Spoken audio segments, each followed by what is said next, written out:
As you drift off, let your mind wander to a quiet mystery, one you've likely felt but never quite named.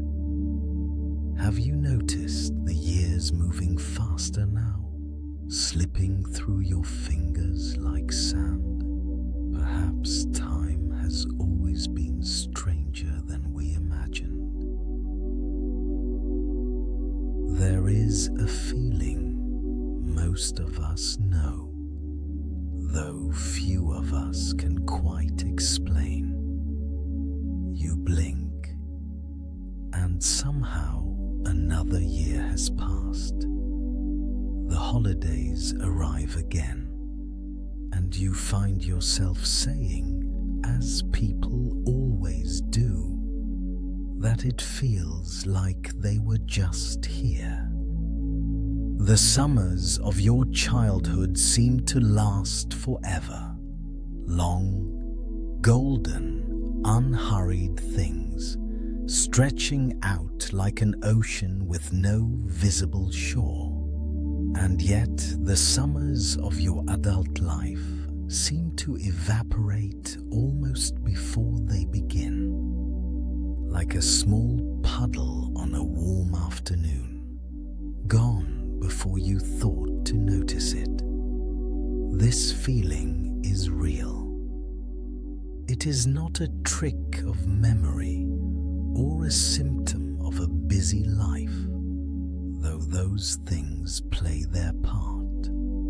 It is something deeper, something woven into the very fabric of how we experience time as living, aging creatures.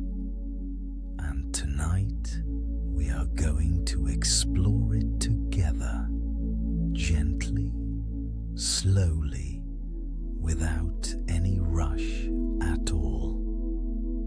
Let us begin at the beginning, or rather, at the beginning of the thinking about this. In the late 19th century, a French philosopher by the name of Paul Janet offered what remains one of the most elegant and quietly haunting explanations for why time seems to accelerate as we grow older. His idea was simple enough to state in a single breath, and yet it has a way of settling into you slowly, the way certain truths do. Janet proposed that we do not experience time in fixed, equal units. We experience it proportionally. That is, we experience each new period of time relative to the total amount of time we have already lived. A year when you are 5 years old represents 1/5 of your entire existence. It is enormous. It contains multitudes. For a 5-year-old, a single summer is not just a season. It is a vast and seemingly boundless territory of experience, a whole world unto itself. There is time enough for 1,000 small adventures, for boredom and wonder in equal measure, for grass stains and fireflies, and the particular sweetness of having nowhere at all to be. But consider a year at 50. That same 12 months now represents just 2% of a life already fully lived. It is a thin sliver, barely distinguishable from the years on either side of it. The ocean has not shrunk. You have simply grown so large relative to it that what once seemed infinite now seems quite crossable in an afternoon. William James, the great American psychologist writing around the same time as Janet, embraced this idea warmly. He put it beautifully when he observed that the same space of time seems shorter as we grow older. In youth, he wrote, "We may have been bored, but we were never aware of the brevity of time. In age, we are rarely bored, and yet time flies. The proportion shifts, and with it, our felt sense of duration. There is a principle in the science of perception that mirrors this idea almost perfectly.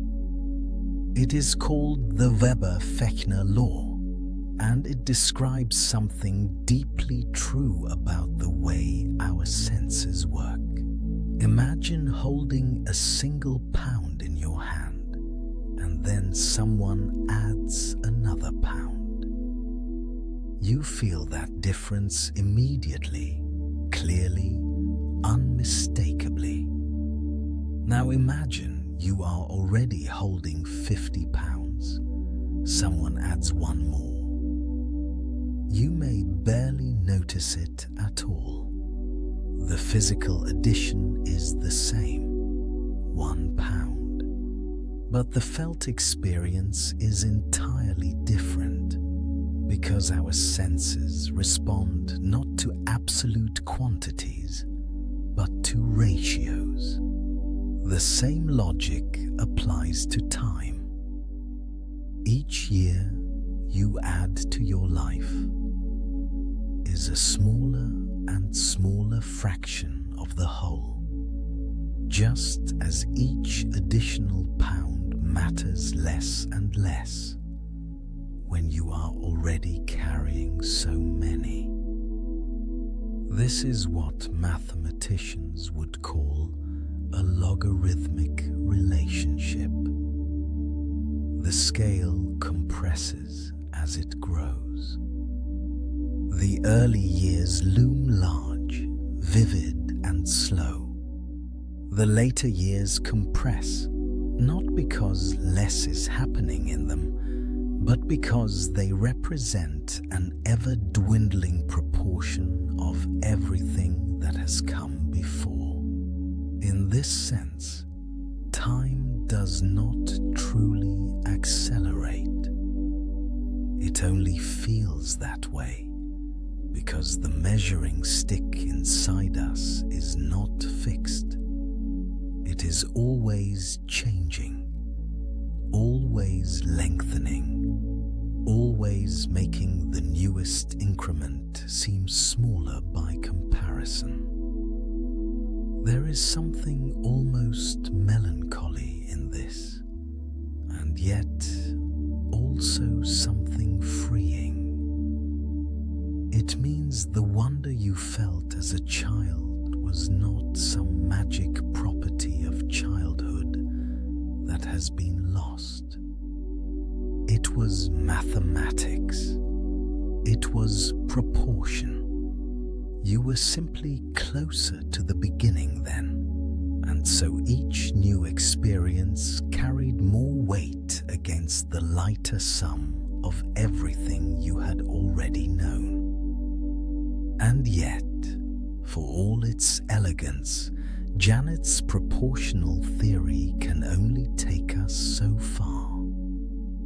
It explains something true about the retrospective feeling of a life speeding up, how we look back on a decade and find it surprisingly compact. But it cannot fully explain why a single rainy Tuesday can drag on interminably, or why an absorbing afternoon can vanish in what feels like minutes. The proportional theory lives at the level of years and decades. It does not tell us what is happening inside the brain itself, moment to moment, as time is being written and then remembered. And so, as we rest here quietly in this thought, a question begins to form, soft and unhurried, like a question asked just before sleep. If it is not only the mathematics of proportion, what else is happening inside us? What is it about the brain, about memory, about novelty and familiarity that shapes the way time feels as it passes through us?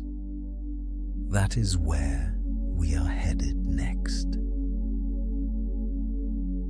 There is a theory, quiet and beautiful in its simplicity, that the reason time feels faster as we grow older has very little to do with time itself. It has everything to do with memory, with the way your brain decides what is worth keeping and what it lets slip silently away. Think of your mind as a filing cabinet, a vast, intricate filing cabinet that has been collecting entries since the very first moments of your life. Every experience you have ever had has been filed somewhere inside it. But here is the thing about that cabinet. Not all files are created equal. Some are thick, vivid, and bursting with detail. You could open them right now and feel the warmth of the sun on your skin. Hear the exact pitch of a voice. Smell something so specific it almost startles you. And then there are other files, thin, grey, and almost identical to one another. Routine files. They blur together the moment they are put away. Your Tuesday commute and your Thursday commute. Last March and the March before it. Filed and forgotten almost before they have even begun. This is the filing cabinet of a life, and the older we get, the more of those thin grey folders we accumulate. When you were a child, almost nothing was routine. The world was relentlessly, overwhelmingly new. Every sound was worth investigating. Every texture was strange and interesting. Every face held a mystery. Your brain, encountering all of this novelty, had no choice but to work furiously, encoding each sensation, each unfamiliar sight, each unexpected taste, building rich and layered memories one by one. It was exhausting, extraordinary work. And it made time feel enormous. There is a beautiful anecdote about this. A researcher named Dr. David Hamilton once described a childhood car journey to the seaside. The drive was 45 minutes long. 45 minutes, a journey most adults would barely register, a blink between one place and another. But for the child he was then, that journey felt like it stretched on forever. His mind was swimming. The passing fields, the changing light, the anticipation building with every mile. His brain was filing everything. Every detail earned its own vivid entry. And so when he looked back, that 45 minutes felt as wide and full as an afternoon. This is what novelty does to time. It expands it, not in the moment of the clock, but in the landscape of memory. And it is memory, after all, that gives us our sense of how much time we have lived. The neuroscience behind this is gently astonishing. When we encounter something genuinely new, the hippocampus, the small seahorse-shaped structure deep in the brain that is so central to memory formation, becomes more active.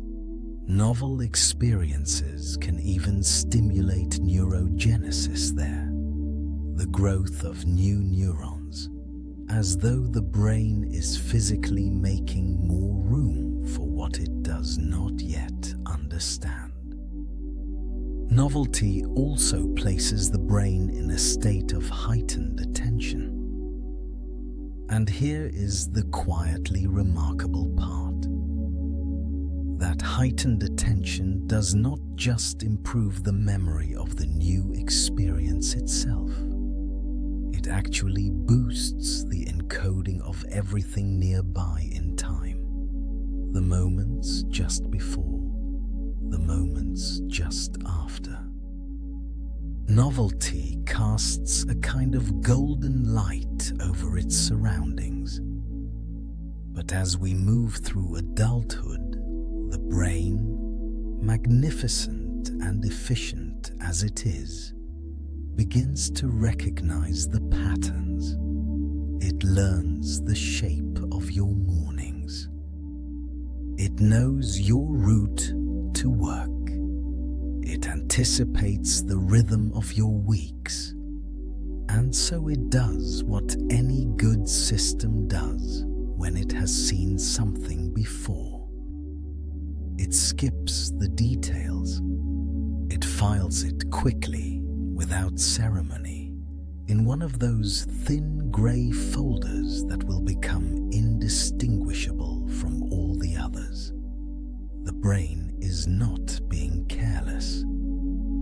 It is being clever. It is conserving its energy for things that actually require its full attention. But the cost of that efficiency, the quiet, accumulating cost, is that whole seasons can pass without leaving a single vivid mark. And when you look back on a year filled with routine, it feels as though it barely happened. Not because time moved faster, but because there is so little to return to. The filing cabinet opens, and the folders all look the same. This is why your childhood summers felt endless. Not because you were younger, or because the days were actually longer, but because your brain was filing them in full color, in rich and extraordinary detail, building a memory that was dense with living. And when you looked back, all of that density made the time feel long and deep and real. The message woven inside all of this is a gentle one, and perhaps a quietly important one. The richness of your life in memory, in felt experience, in the sense that you have truly been here does not depend on how many years you live. It depends on how many truly new things you allow yourself to encounter. A new road taken home, a meal you have never tried, a conversation with someone whose world is nothing like your own. Each one of these is a new file, a vivid, distinct, full-color entry in the cabinet of your life. And yet, there is something curious waiting just around the corner of this idea. Something that does not quite fit. Because if novelty stretches time in memory, then why is it that holidays, those weeks filled with new places, new tastes, new sensations, so often feel as though they vanished in an instant while you were living them, even as they feel long and lush when you look back? That strange little contradiction has a name, and it might just be one of the most fascinating puzzles that the mind has ever quietly handed us. There is a paradox hiding inside every holiday you have ever taken, and once you see it, you will never quite experience a vacation or a quiet week at home the same way again. Imagine you are somewhere new, a coastline you have never seen before, or a city whose streets you do not yet know by heart. The days feel full, almost dizzyingly so. You wake up and there is something to discover before breakfast.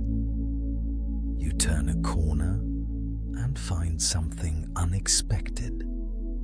Every meal is a small adventure, and yet somehow, despite all of that richness, the days seem to rush past you.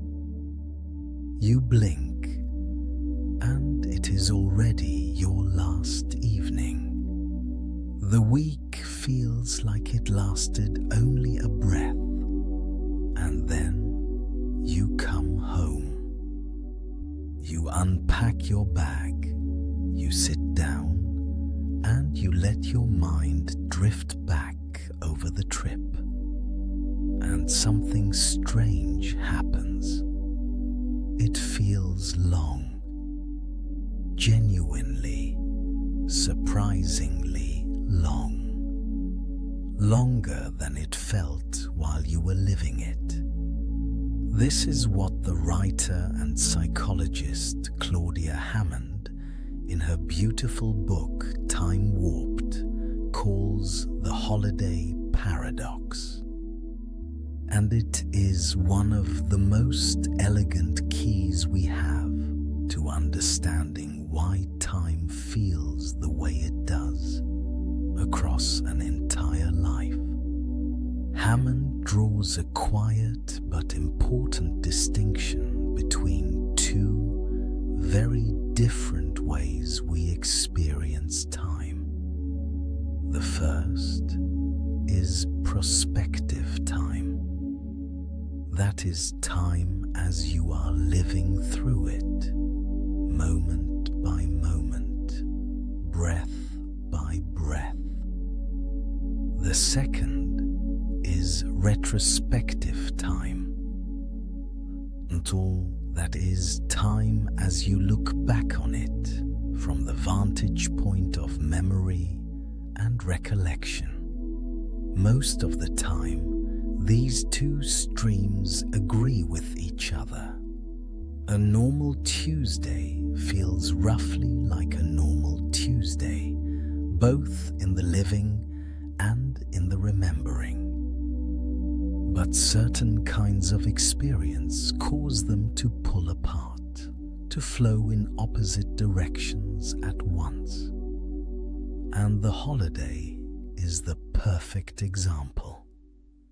When you are on that coastline, absorbed and delighted and engaged, your attention is given over entirely to the present. There is no space for clock watching. You are not counting the hours. Prospective time in this state flows quickly because you are too occupied to measure it. But your brain, quietly and without your asking, is doing something else. It is recording. Every novel sight, every unfamiliar texture, every small first.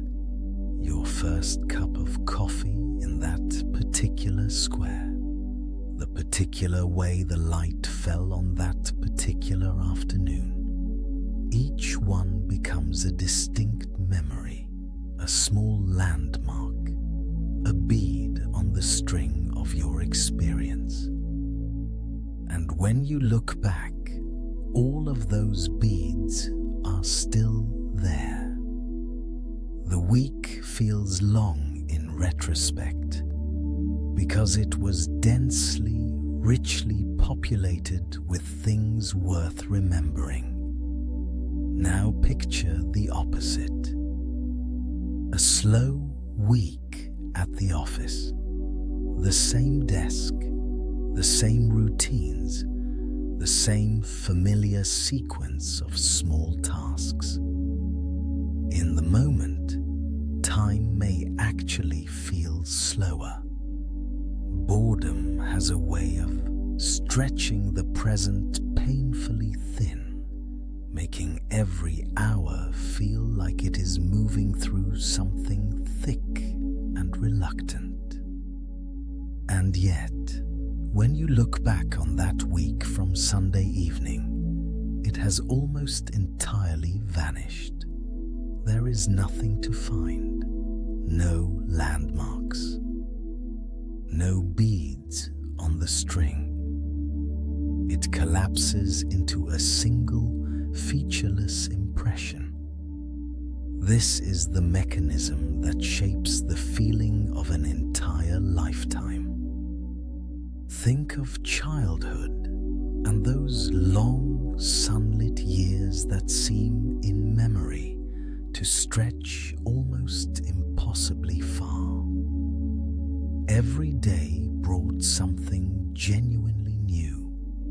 A new word, a new skill, a new understanding of how the world worked. The world was astonishing, and the brain was recording constantly.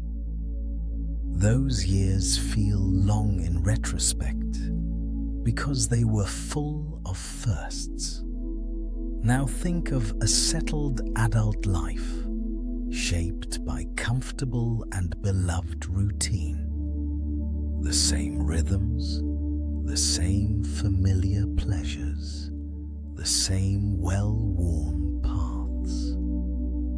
Beautiful, perhaps, but not particularly new. And in retrospect, those years can feel startlingly compressed. Not because nothing happened, but because there were fewer distinct landmarks for memory to find. The researchers Mark Wittmann and Sandra Lenhoff confirmed something interesting about this effect, that the sense of acceleration is not something we feel week to week or even month to month.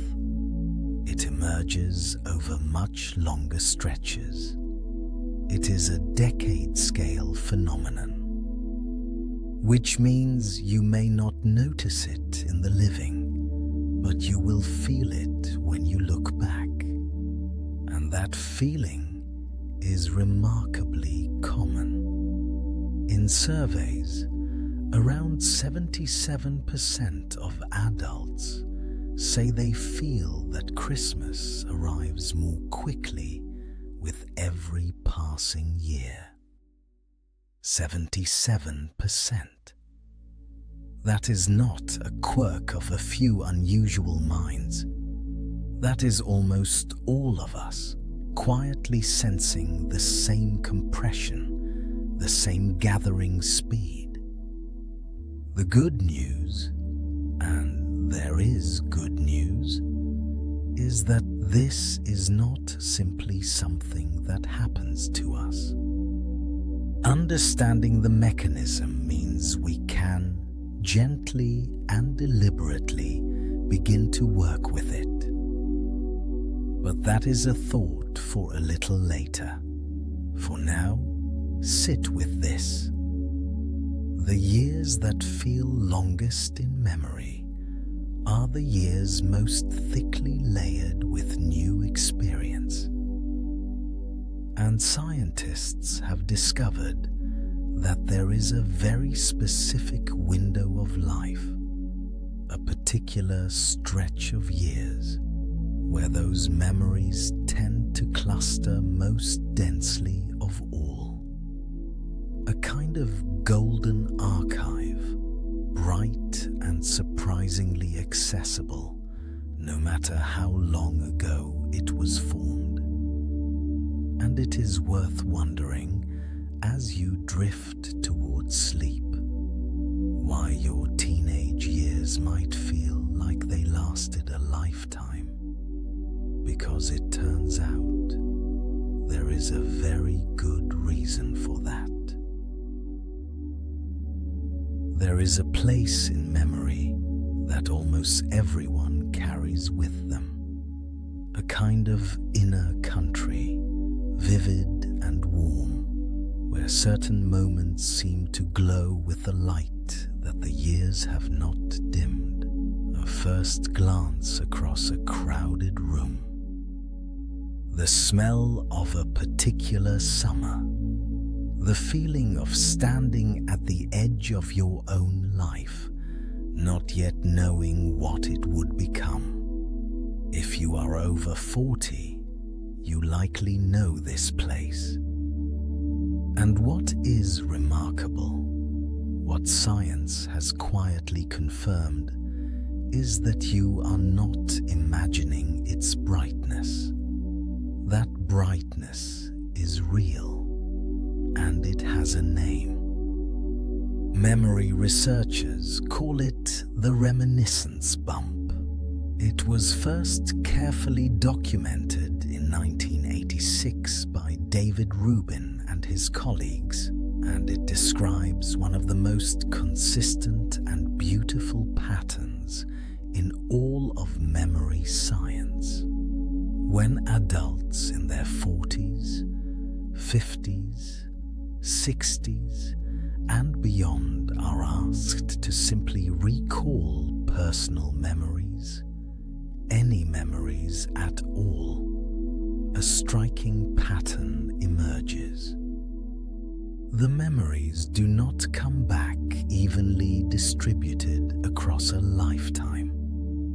Instead, they cluster, they gather, like light through a lens, around a particular window of time, roughly the years between 10 and 30, with the brightest concentration falling somewhere between 15 and 25.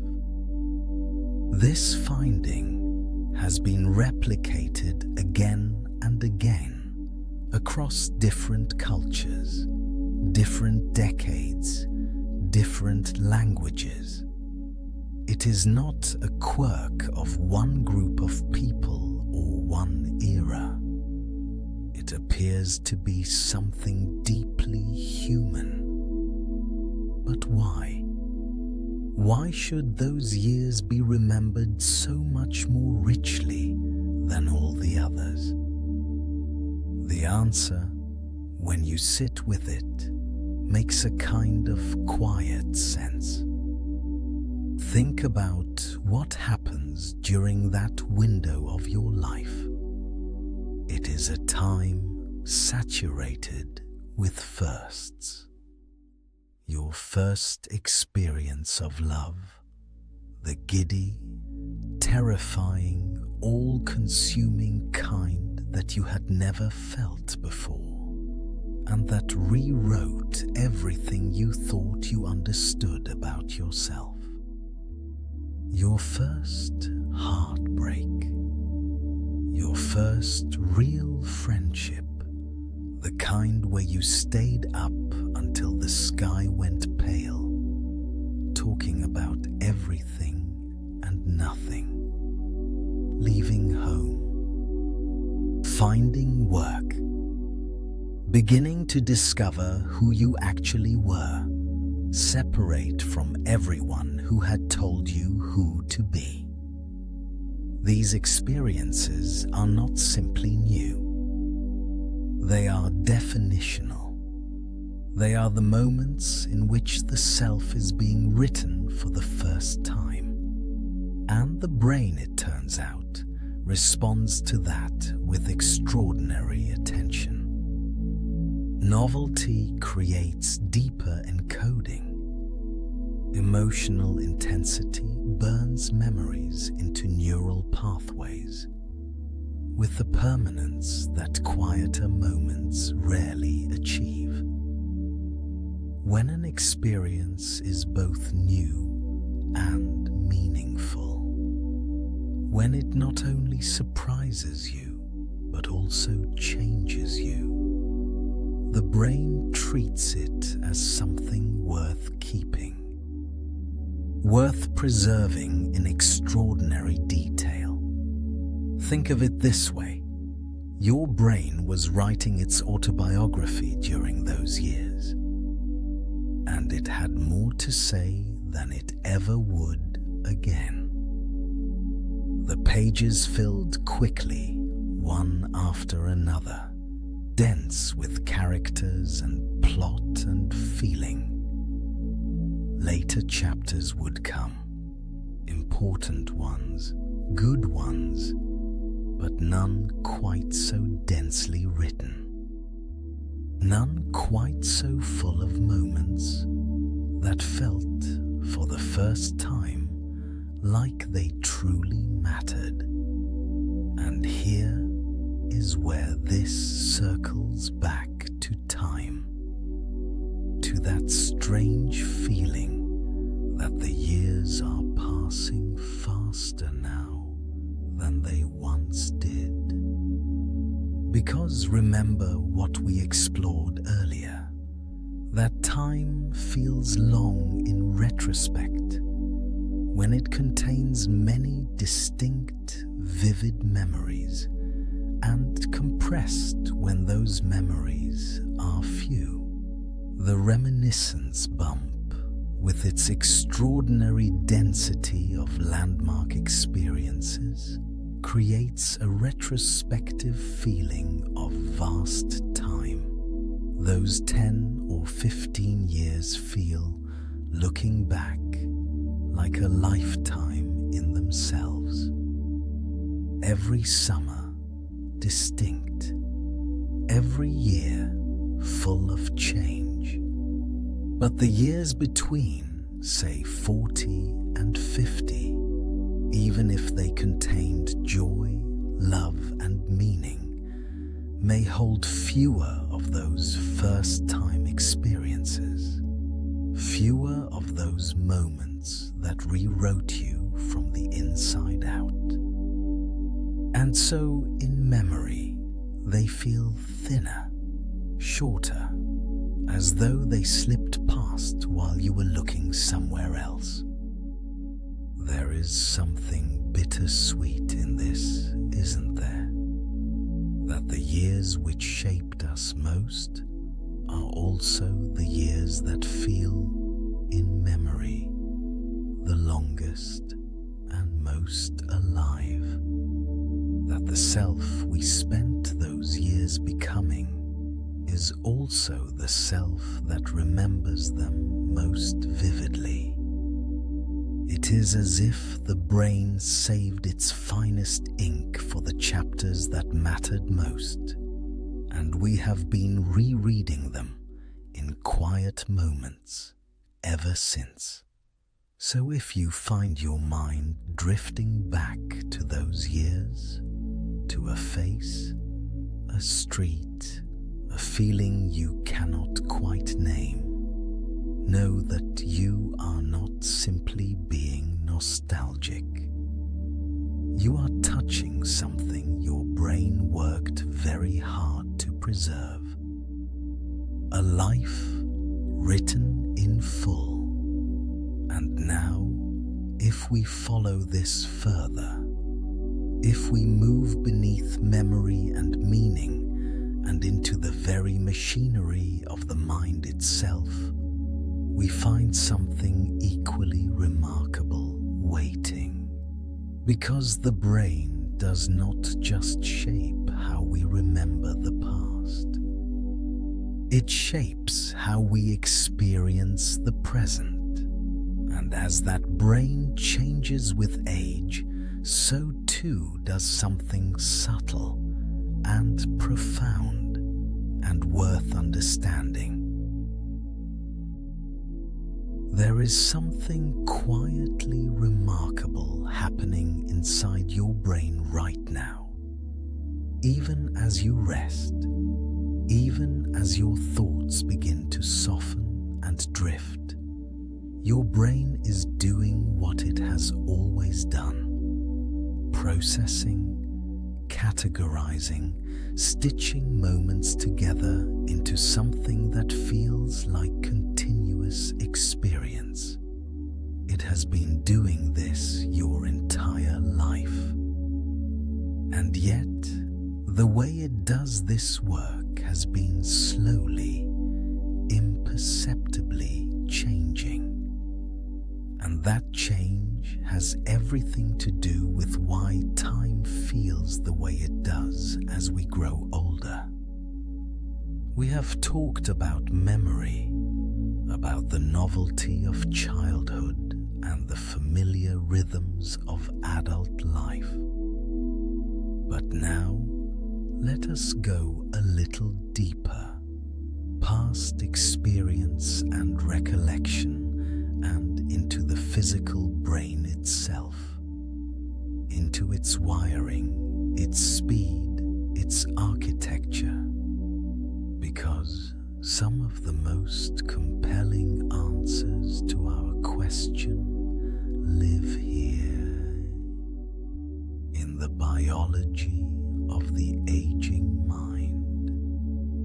One of the most well-documented findings in neuroscience is that processing speed, the rate at which the brain performs its countless small tasks, its perceptions, its decisions, its movements, begins to decline as early as our 30s and 40s. This is not a dramatic collapse. It is more like a very gradual dimming. Not of intelligence, not of wisdom, not of depth, but of raw speed. The brain begins, almost imperceptibly, to take a little longer to do what it once did in an instant. And this matters enormously for our sense of time. Think of it this way. Imagine your experience of any given moment as a kind of tapestry. Each thread is a small neural event, a perception registered, a sensation noticed, a shift in attention. The richer and more densely woven the tapestry, the longer and more textured that moment feels when you look back on it. Now imagine the loom slowing down. Fewer threads are laid in the same span of time. The tapestry becomes sparser, and when you hold it up to the light, there simply isn't as much there. This is not just a metaphor. In 2024, a landmark study published in the journal Communications Biology gave us a remarkable window into exactly this process. Scientists analyzed brain imaging data from 577 people, ranging in age from 18 to 88. Each participant watched the same 8-minute clip from Alfred Hitchcock Presents, while their brains were scanned. And what the researchers found was striking. Older brains shifted between distinct neural activity states less frequently. Each state lasted longer. In other words, across those same 8 minutes of clock time, the aging brain logged fewer discrete neural events than the younger brain did. This is a profound finding, because what it suggests is that our subjective sense of time is not simply a reflection of the clock on the wall. It is a reflection of how many meaningful neural moments we pack into a given stretch of that clock. And if the brain is generating fewer of those moments, not out of laziness, but simply because its pace has shifted, then the same 8 minutes will feel thinner, lighter, less populated. Time, by this measure, does not just feel faster as we age. In a very real neurological sense, it may actually be passing faster for us, moment to moment. This idea has old roots. Aristotle, writing more than 2,000 years ago, observed that a period filled with many notable events feels longer in retrospect than an empty one. He could not have known about fMRI or neural state transitions, but he understood something intuitively that modern science is now confirming with data. The texture of experience determines our sense of its duration. There is another process at work in the aging brain that adds a further layer of complexity, and it goes by the somewhat clinical name of neural dedifferentiation. In a young brain, neurons tend to be highly specialized. The neurons that respond to faces, and not much else. The neurons that process motion, or color, or sound, each have their own distinct domain. The brain, in youth, is a city of specialists. But as we age, this specialization begins to blur. Those same face-recognizing neurons start responding to other things too. The boundaries between neural territories soften. And when the brain can no longer draw sharp lines between one experience and the next, those experiences begin to bleed into one another. They smear. They lose their edges.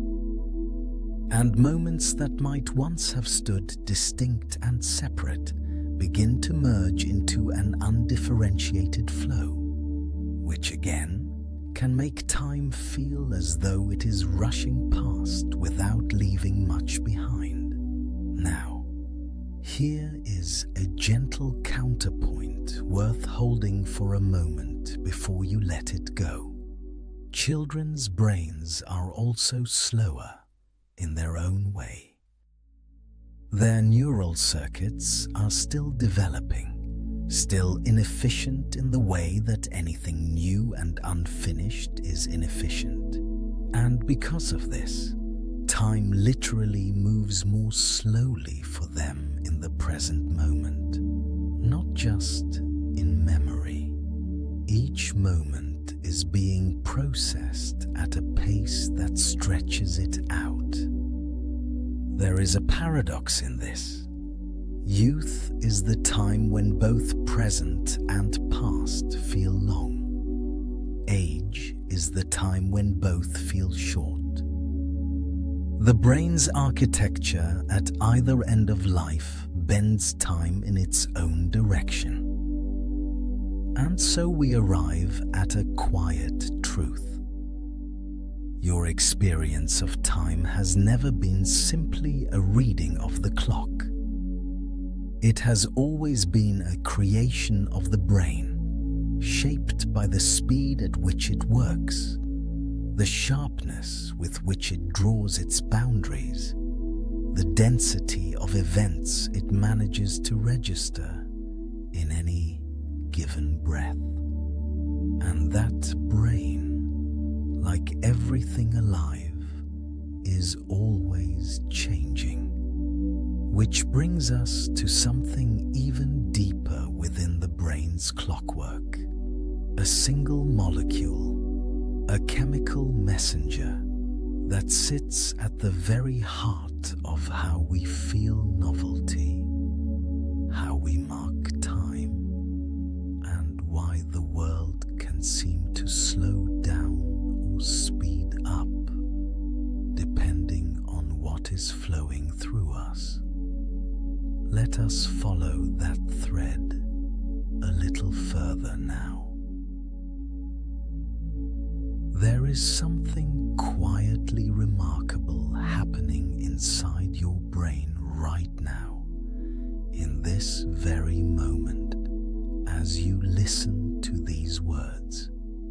Your mind is not simply watching time pass, it is building time, constructing it moment by moment out of chemistry and attention and the soft architecture of memory. And once you understand how it does that, the strange feeling that the years are accelerating begins to make a different kind of sense. Let's begin with attention, because attention and time are bound together in ways that run deeper than we usually realize. Think of the last time you were truly bored, perhaps a long meeting with no end in sight, or an afternoon that refused to move. What was happening in your mind during those moments? It was restless, scanning, picking up every small sound, every passing thought, every itch of discomfort. Your mind was processing a wide stream of input, casting a broad net across the room and across itself. And time, under those conditions, stretched. It dragged. It became thick and slow. Now think of the last time you were completely absorbed in something. A film that pulled you in. A conversation that felt like it lasted minutes, but had actually gone on for hours. In those moments, your attention had narrowed to a single quiet point. You were processing far less peripheral information, far fewer competing signals, and time in that state simply dissolved. It flew. It vanished. This is the attention time link, and it is one of the most reliable features of human consciousness. The more information the mind processes, the longer a period of time feels. The less it processes, the shorter. Time, in this sense, is not a river flowing at a fixed rate. It is more like a river whose apparent speed depends entirely on how many stones you can count along the bottom. Now let's bring in a second thread, one that is woven through everything we have just described. That thread is dopamine. Dopamine is often called the brain's reward chemical, but that is only part of its story. It is also, quietly and profoundly, the brain's time chemical. Compounds that activate dopamine receptors, dopamine agonists, speed up the brain's internal clock. Time feels compressed, rushed, contracted. Cocaine, which floods the brain with dopamine in a sudden, overwhelming wave, is well known for warping the sense of duration. Minutes can feel like seconds. Hours can seem to collapse into moments. Conversely, dopamine blockers, neuroleptics, certain medications used in treating conditions like schizophrenia slow the internal clock. Time expands, stretches. Each moment takes on a kind of weight and length that feels unusual, almost geological. So dopamine is, in a very real sense, the dial that adjusts the speed of your felt experience of time.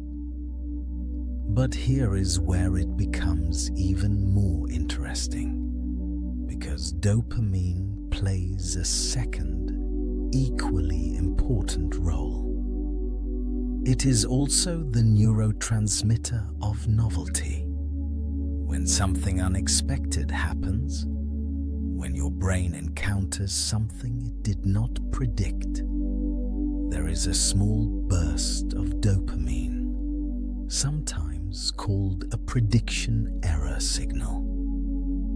It is the brain's way of saying, "Pay attention, something new is here." That burst of dopamine flags the moment as significant. It sharpens the encoding of that experience into memory.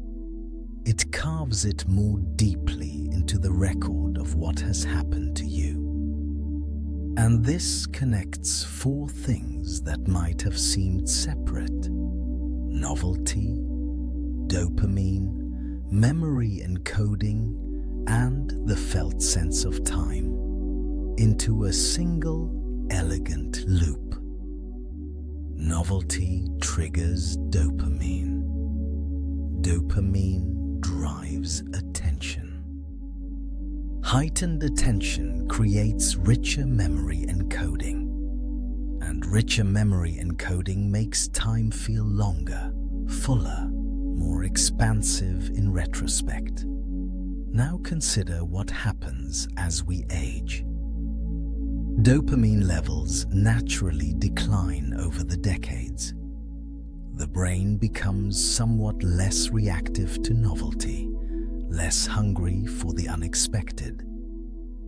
We seek out fewer new experiences, not necessarily because life becomes less interesting, but because the chemical nudge toward novelty gently quiets. We encode fewer vivid, distinctive memories, and our internal clock, ticking at a lower dopamine register, begins to feel different, faster, lighter, less laden with the weight of accumulated detail. There is a beautiful, slightly unsettling experiment that speaks to this. The neuroscientist David Eagleman conducted what has become known as the falling experiment. Participants were dropped willingly with safety equipment from a 150-foot tower. Nearly all of them reported that time seemed to slow during the fall, that the moment stretched, that they could see and feel things with unusual clarity. Eagleman's hypothesis was that the brain, under the intense threat of a fall, had somehow slowed its processing speed, like a slow-motion camera suddenly activated by fear. But when he tested this idea directly, the data told a different story. Time had not actually slowed during the fall. The participants' perception in the moment was no sharper or more detailed than normal. What had changed was the memory of the experience. The amygdala, flooded with adrenaline and the urgency of threat, had encoded the falling moment in extraordinarily dense detail. The richness of that memory, the sheer weight of stored information, made the experience feel longer in retrospect. Fear had not slowed time. It had thickened the memory of it. And so, here we arrive at a quiet revelation.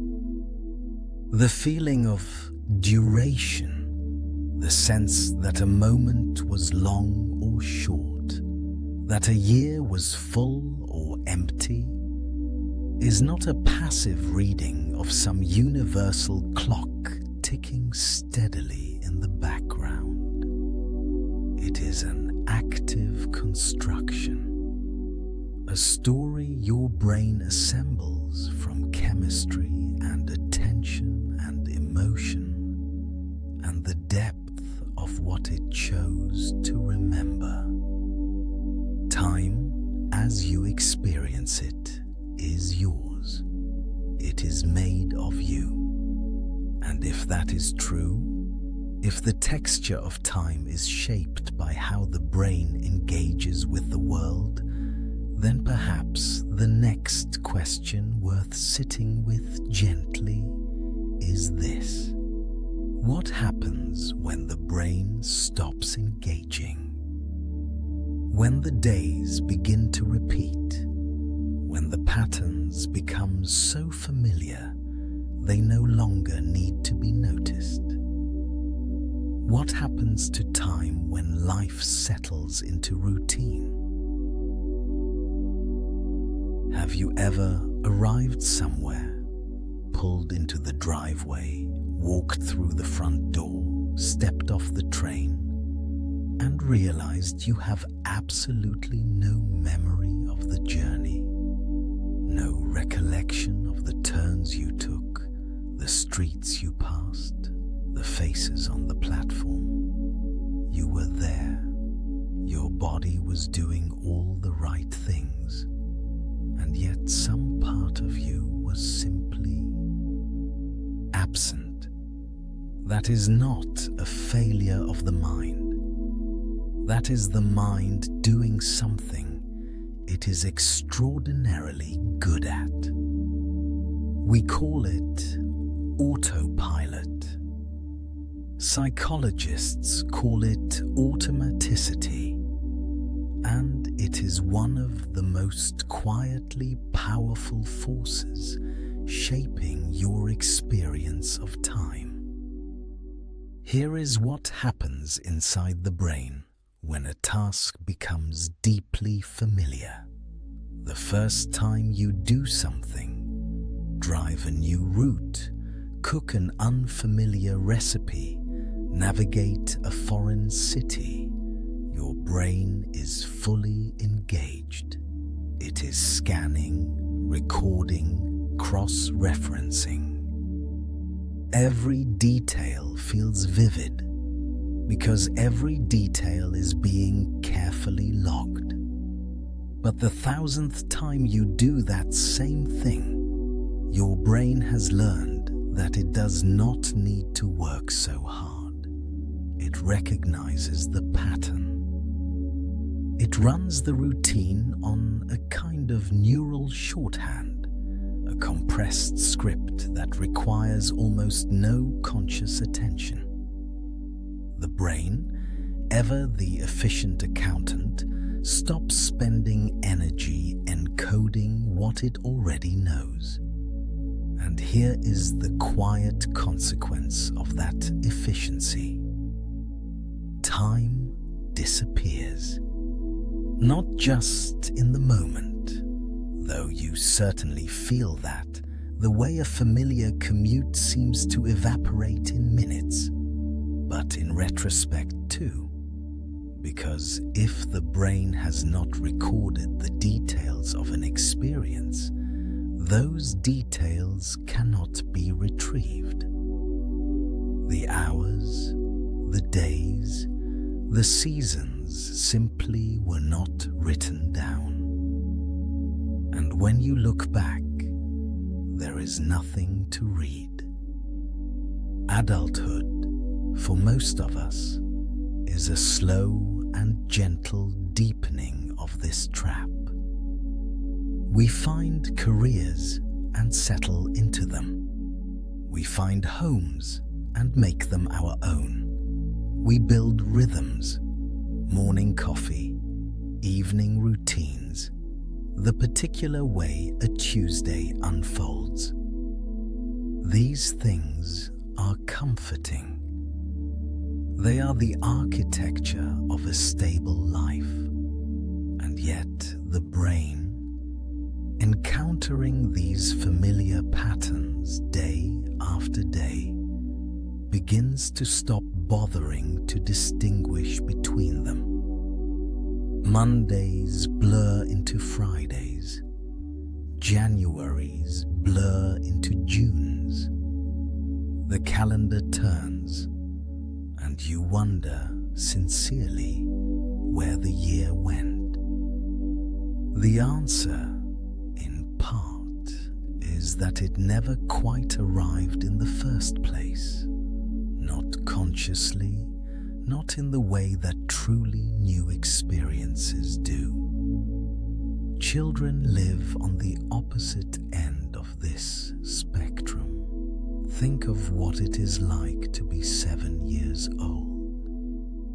Every day brings something genuinely new. A word you have never heard, a place you have never been, a feeling you do not yet have a name for.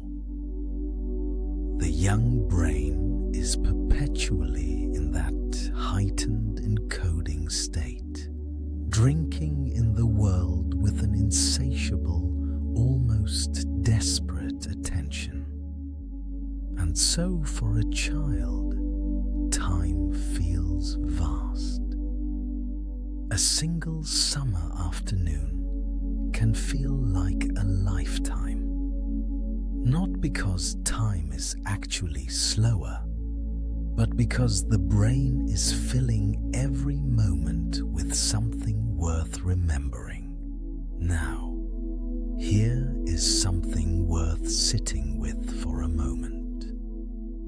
A study from 2024, drawing on roughly 2,500 people, looked carefully at what actually predicts the sense that time has passed too quickly.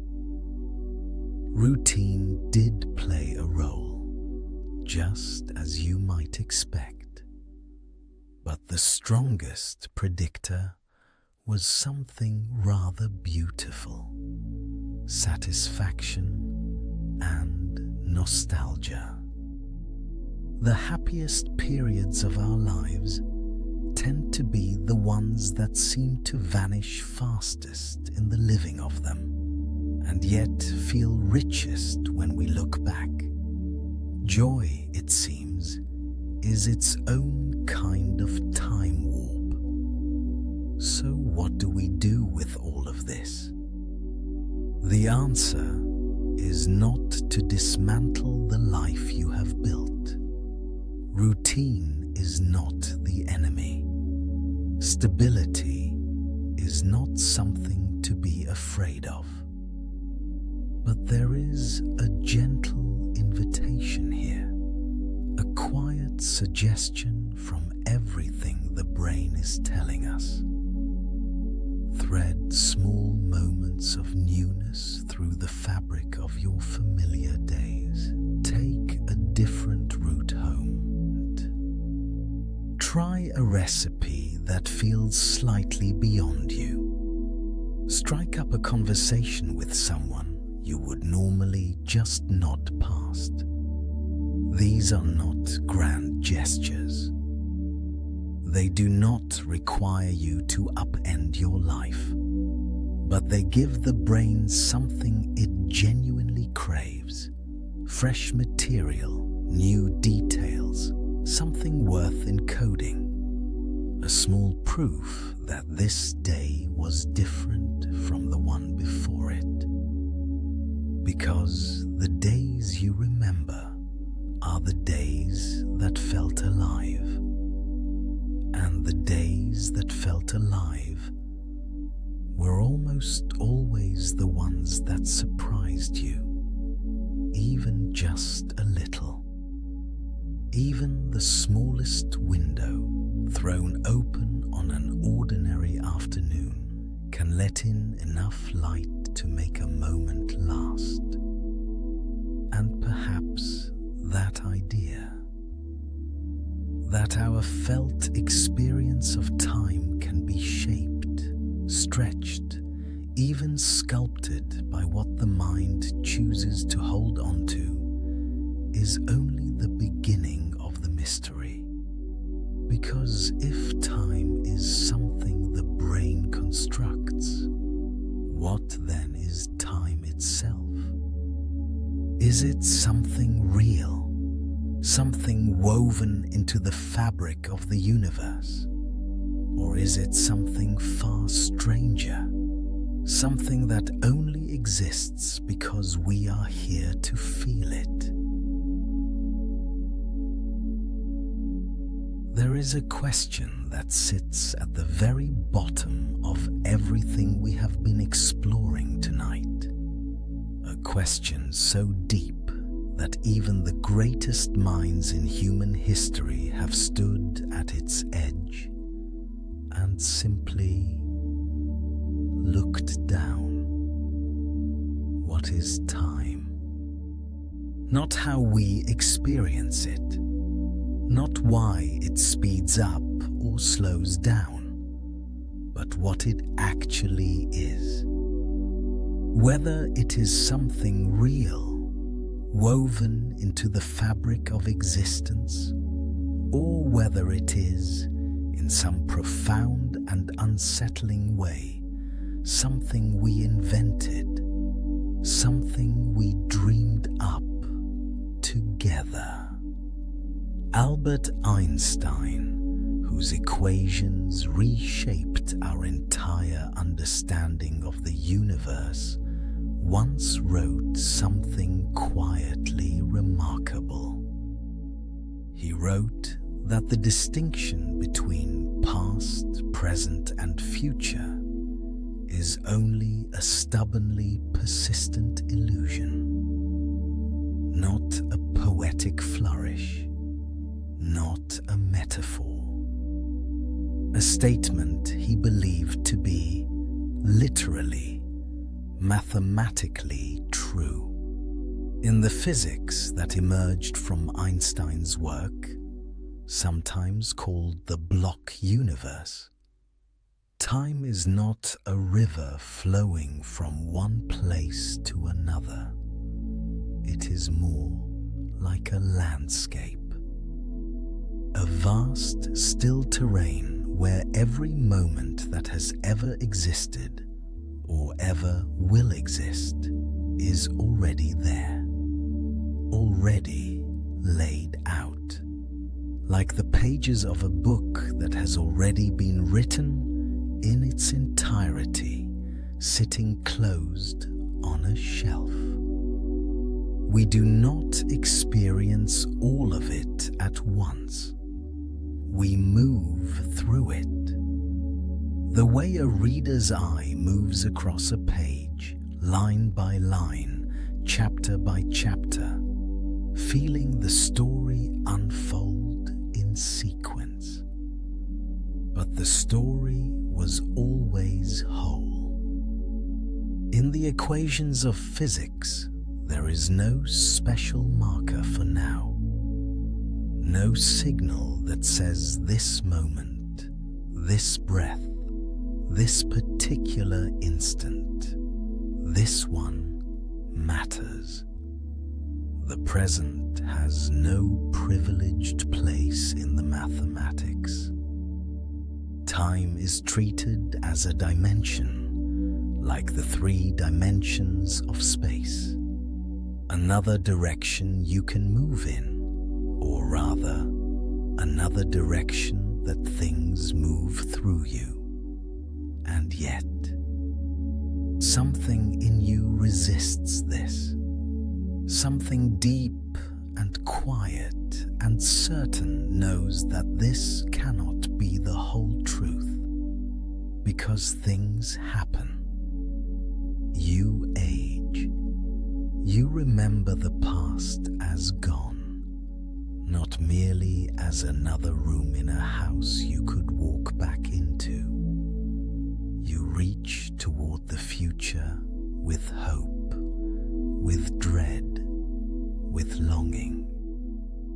The present, this moment, right now, feels undeniably, irreducibly real. More real than any equation.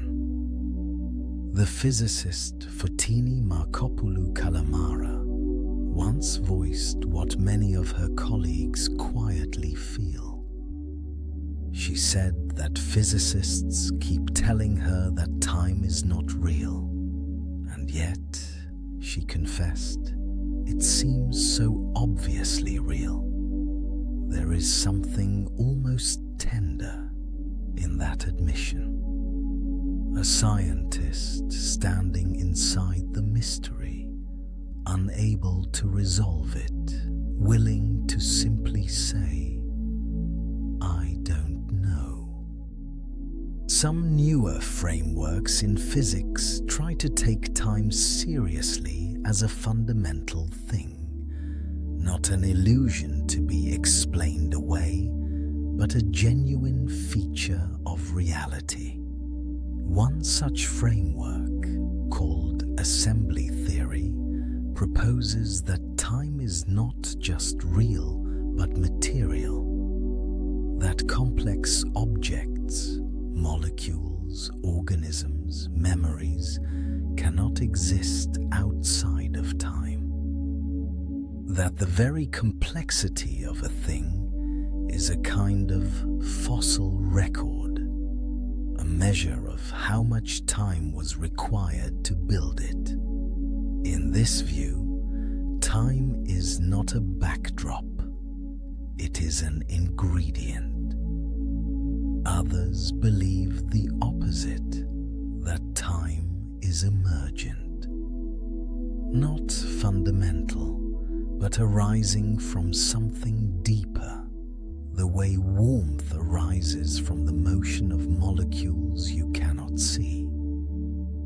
Temperature feels real. You feel it on your skin, and yet it is not a thing in itself. It is what countless tiny motions look like from the outside, perhaps time is like that. Perhaps beneath it there is something stranger still.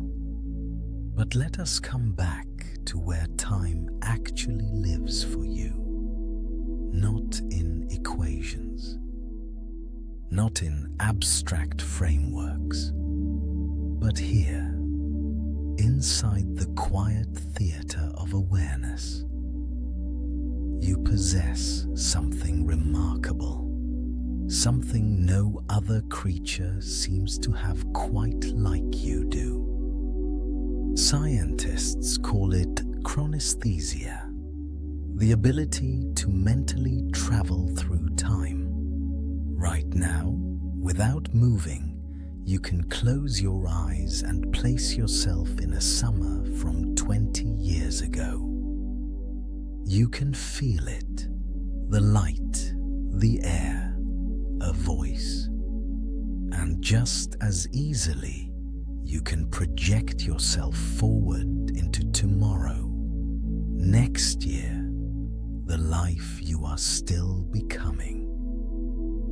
You are, in a sense, a time traveler who never leaves the room. And the present moment itself, the thing we call now, is not even as simple as it seems. It is a construction, a tiny window your brain builds for you, assembled from a thread of very recent memory and a thread of near anticipation, woven together so seamlessly that it feels like a single, unbroken instant. The philosopher Edmund Husserl spent years mapping this interior experience of time. He described 3 distinct layers: the objective time of clocks and calendars, the subjective personal time of a life as it is lived, and something deeper still, the interior time consciousness that makes it possible to be aware of time at all, the ground beneath all other grounds.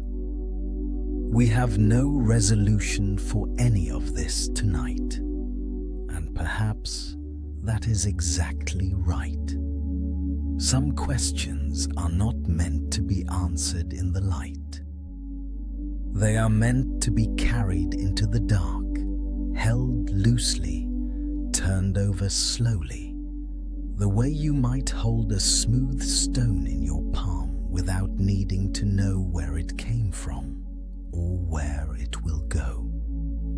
The mystery of time is one of those stones, and maybe the most honest, most human thing we can do is simply rest with it.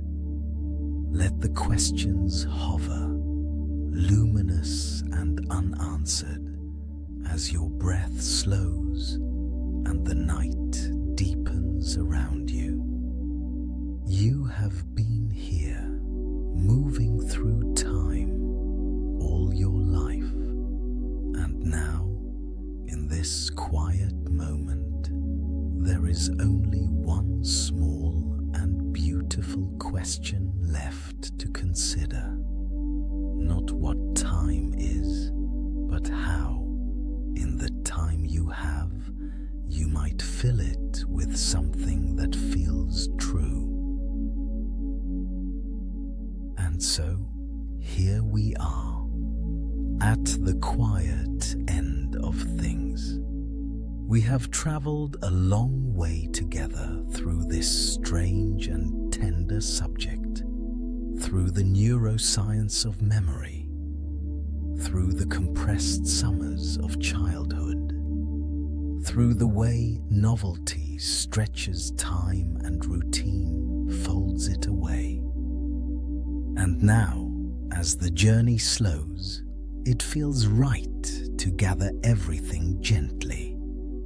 the way you might gather a blanket around your shoulders on a cool evening and simply rest in what we have found. The clock will not stop. You already knew that. Time will continue moving at its steady, indifferent pace. 1 second for every second, unchanged since the beginning of everything.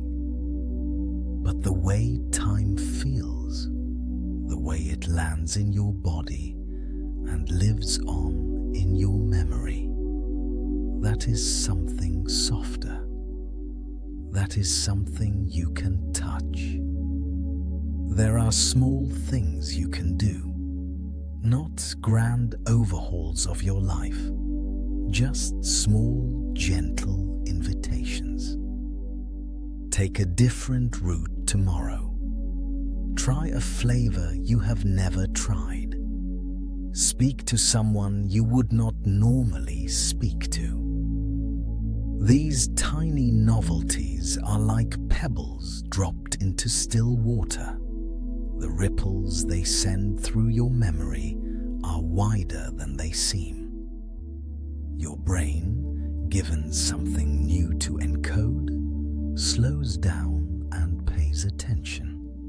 And in that attention, time quietly opens. Practice being present. Not perfectly, not with rigid discipline, just a little more than yesterday. When you are eating, taste the food. When you are walking, feel the ground. When someone is speaking to you, truly listen. Mindfulness is not a technique for the restless.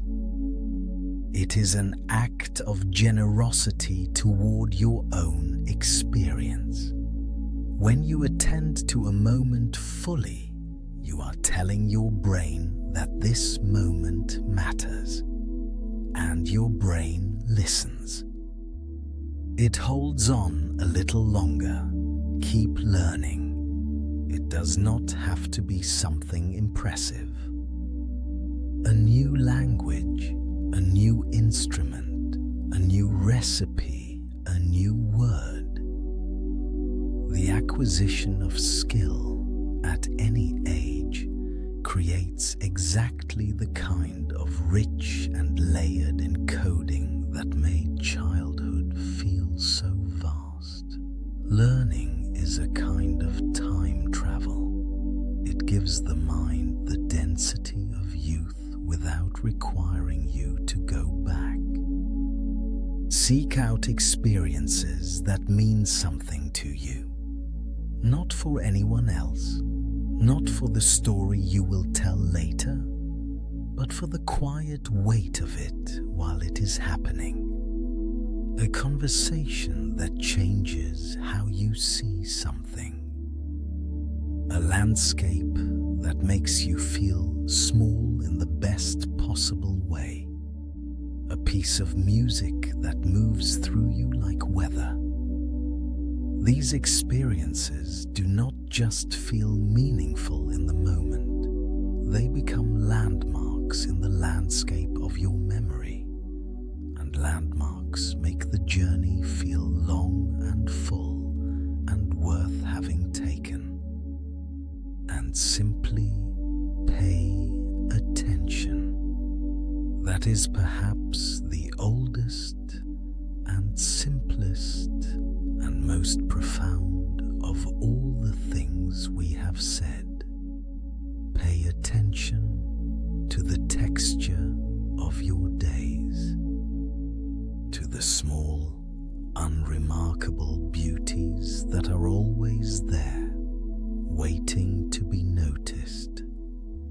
The light through a window, the weight of warmth, the sound of rain or wind or someone breathing nearby. The deepest truth in everything we have explored is is not a trick or a technique. It is this. A life rich in memory is not built from the number of years lived, but from the quality of presence brought to each one. The person who rushes through decades without noticing accumulates time but not experience. The person who pauses, even briefly, even imperfectly, to be here, that person is building something real. And now, here is the most tender part of all of this. Right now, in this moment, you, in the dark or close to it, listening to this voice, something is happening. This moment is being encoded. Your brain is quietly, faithfully recording it. The sound of these words, the feeling of your body at rest, the breath moving in and out slowly, without effort. By simply being here, by noticing this moment, rather than letting it slip past unwitnessed, you have already done the thing we spent this whole journey talking about. You have slowed time down, just a little, just enough. Good night, sleep well, and when tomorrow comes, it will be waiting for you, full of small and unrepeatable moments, ready